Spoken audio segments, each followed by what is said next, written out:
But what are the Padres going to even need to do to make the postseason? Let's catch up with Mike Ferrin, MLB Network Radio. Great voice on all things baseball. Has joined us a ton of times on Jon and Jim here on San Diego Sports 760. Mike, we appreciate it. Let's just start there. Like, what is your impression right now of the Padres? Roughly 70 games in this very average National League. How do you look at the Padres where they are right now, 34 and 35 overall? Yeah, I mean, I think they're probably about like most of the other teams that are in the mix. I mean, it is a pretty mediocre National League overall, and they kind of feel like they're a team that fits right in that spot. I think their talent level feels like it should be a little bit better than where they are results-wise so far. But I do think some of that may be because they're counting on a couple of key young players who will probably be better in the second half than they are in the first. And I think Jackson Merrill has been solid, but I think there's more room for growth. I think there's more room for growth with Manny Machado. So, I'm not super surprised they are where they are. I think they're certainly right there in the mix. I think if things were to end today, right, they'd have one of the playoff spots in the National League. So, fortunately, things don't end today. So we don't necessarily yet about a sub-500 team making the playoffs, but it does feel a little bit like that middle of the pack in the National League, and then that by extension the National League Central are going to be kind of races to 83 or 84 wins, maybe. Like 84 wins is what the Diamondbacks had last year, right? And they won the pennant. 85 wins with the Phillies had the year before they won the pennant. So, you don't need to win 100 games to get to the playoffs anymore. And I really don't think that there are a whole lot of National League teams, maybe outside the Phillies and to a lesser extent the Dodgers, who have a chance to really exceed that total. I think we could all agree here that AJ Preller will at least make one more trade this season. You think? Yeah. You think he's got prospects burning a hole in his pocket right now? I know, yeah. He is just itching at the bit to make more moves to tinker with this team. But the reality is, like, he needs to make more moves because of what's transpired with this pitching staff and the injuries on this roster. But, we had this discussion the other day, Mike, so Garrett Crochet, he's obviously a name out there that's been attached to the Padres, but he would also cost a lot as far as prospect capital goes. Say they made a trade for Garrett Crochet. Do you think that's worth it by giving up a bunch of top prospects to potentially get to like 84 wins instead of 83 wins this year, 82 wins? Well, it's not like he's a rental, right? So that kind of changes the equation a little bit because he's controllable for another year beyond what they control Dylan Cease already. Mm-hmm. So, I think that changes the equation some too, right? So you're not giving up prospects just for this year. You're giving up prospects for a couple years worth of a pretty talented arm. In fact, I would argue that the future is probably brighter than the present for Crochet just because he hasn't thrown that many innings. You remember, he was like, his situation is really weird. He was drafted in 2020. The White Sox kind of rushed him to the big leagues because they felt like he could help their bullpen, and he did. He had an injury-plagued start to his season at Tennessee, where he pitched in one game. And I get that 2020, like there were only 4 weeks of the college season anyway, but he had made his first start like right before the world shut down.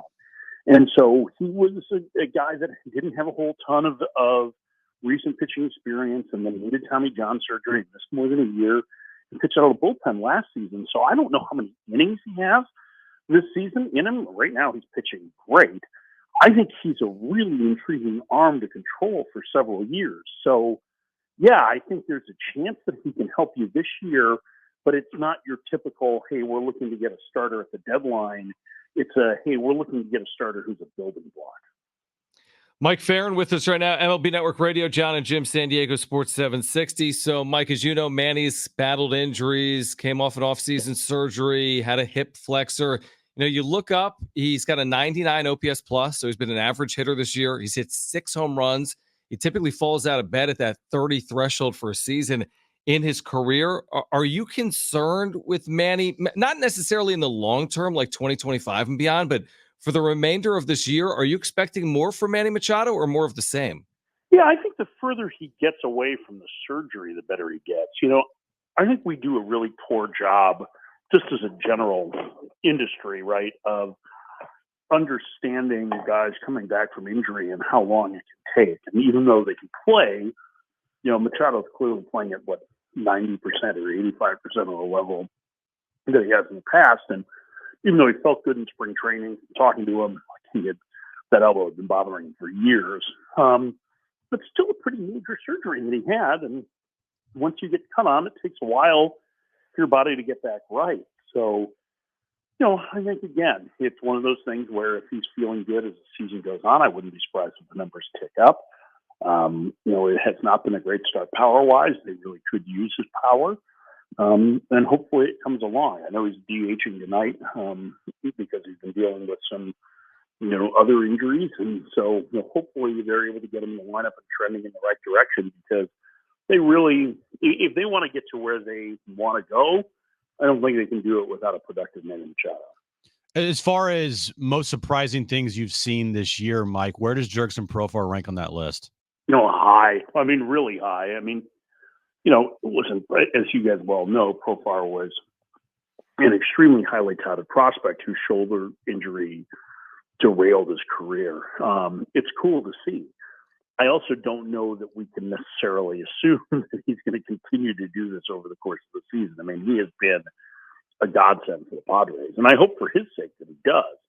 But just based on his track record, it's tough to think that he's going to perform like this for the next, 3.5 months after doing it for the first 10 weeks of the season. So, I think it's a really cool story, but I would not count on that production necessarily being there. If you get it, it's a bonus, but I think you have to build thinking that even with a healthy Profar and the way that he has played, that he's going to come back down to earth a bit at some point.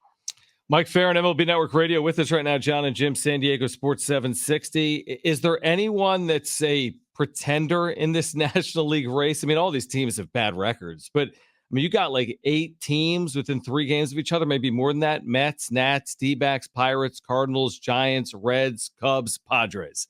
That whatever that is. I mean, nine teams within three and a half games of each other. Is anyone in there unlike the rest, as in they got absolutely no shot, or could any of these teams find a way with maybe an acquisition or two or a good week or two of baseball? I think the Mets and the Nationals probably fall back. I think the Cardinals are a team that could fall back, and I think Pittsburgh falls back a little. But I will say that I think, that division is pretty winnable, and I think they'll be relatively close to the top. I mean, I don't know if we talked about this before the season started, I really felt like the National League Central would be like there would be fewer than 10 games that would separate first from last in there. Now, I thought there might be some better records outside of what Milwaukee has done, but I'm not sure that I'm buying them. I mean, listen, I don't think Milwaukee's quite as good as what their record is. I mean, it's been a great start. I also don't think the Reds are as bad as what their record is. I think the Cubs, I was lower on the Cubs than some others, so they're kind of in that middle mix. I don't necessarily buy the Giants. I think if the Diamondbacks ever can get healthy, which is starting to be a big if, I do think they're a dangerous team. So, yeah, I mean, it's going to be a muddled mess for a while. But I think that I think we just kind of start looking at the talent level on teams. You go, man, there's just some of these teams that are going to fall back. Like, I think Washington is well primed for their future.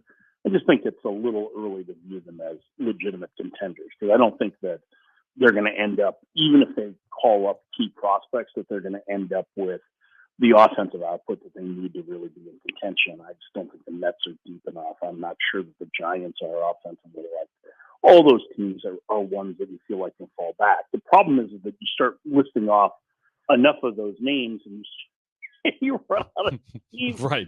But I think, the Diamondbacks, the Padres, the Braves, the Brewers, the Dodgers, the Reds, the Phillies, like those are kind of your top group of teams. And then maybe there's another one from that group that jumps up into there. The Cardinals certainly think that they can be. I mean, Paul Goldschmidt told Adam Wainwright apparently a couple of weeks ago that he thinks that team is going to make the playoffs. I'm not sure that on paper I can agree with Goldie on that one yet, but Paul doesn't go off half-cocked very often, so I'm kind of interested to watch that.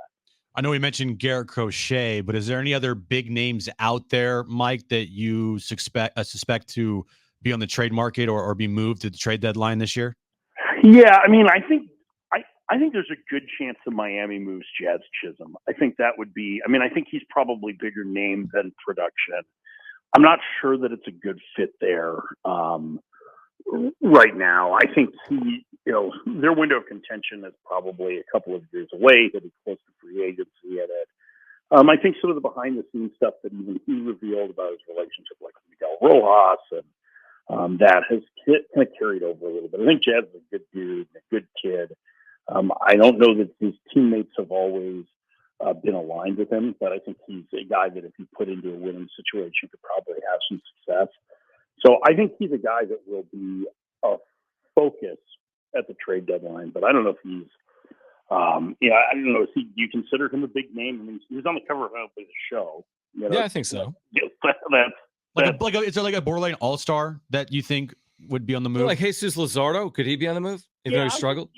I think he's a potential trade candidate for sure. I think anybody, I think anybody on the Marlins roster, if you had the right deal, I think you could get. I mean, I think they have a number of relievers that are really interesting. I mean, Tanner Scott gets most of the attention, but they've done great work with Declan Cronin, who they claimed off waivers from the White Sox earlier this year. Actually, I think he went from Houston at that point, but he played with the White Sox last year. And Andrew Nardi's a really interesting reliever that they have. So, I can have some of those guys, but Josh Bell could be it. I mean, I think outside of Jake Berger, anybody on that roster is probably pretty available. And it's not that Berger is like this great build-around guy, but I think he has the makeup of the players that they're looking for a little bit longer term. And I think he's also just not going to get you a ton of trade as a below-average defender at third base and probably more of a bottom lineup hitter. So I think they will probably be active as Peter Bendix looks to increase the amount of talent that's in that organization.